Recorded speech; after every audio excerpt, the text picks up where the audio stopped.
So we recently delayed the mission to September 2025. I'm very proud of this decision. I feel strongly it was the right decision. And the reason is, there are many small reasons, but on Artemis 1, one example is the heat shield. We looked at the heat shield when it came back, and it didn't look like we predicted. It did work. If there had been crew on that mission, they would have been totally fine. But it wasn't what we expected. And so we learned something we didn't know before.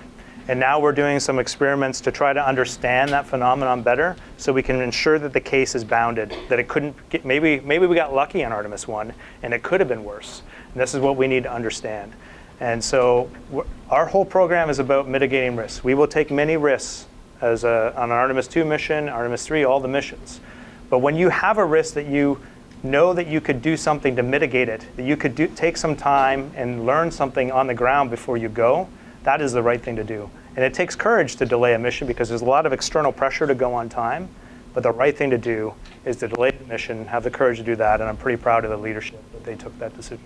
Every space mission has risks. Launching and landing are, of course, the biggest risks. And whether you're going to the space station or you're going to the moon, you still have to take those risks. And so those exist. It's the second time we fly this vehicle. First time with humans, so it's still a very new program. So that, of course, has some elevated risks that are associated with it. And once we decide to leave Earth, like risks like hitting something in space and putting a hole in your spacecraft, you can't just do a quick U-turn and come back, not immediately.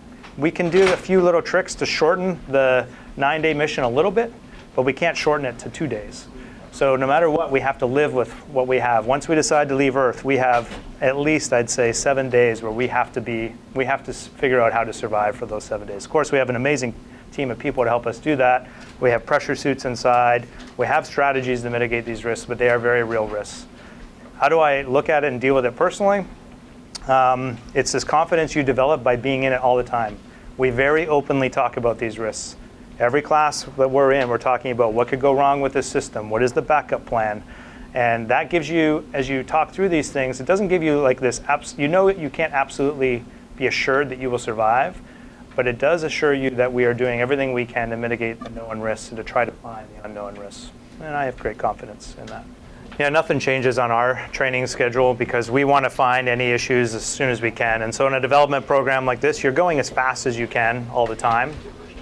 So the earlier we get to see training opportunities, like, we're still creating the simulator. Jenny's been working hard on that, actually. She's been in the sim with a training team in mission control and doing some of those integrated sims to try and, bring that training together. It's been one of her areas of focus. So the sooner we see that, now that we have those extra 10 months, if we do find something else, we have more opportunity to make changes if we want to. There's a lot of things in Artemis too. Like the mindset is, we will find many things that we want to change for the Artemis program.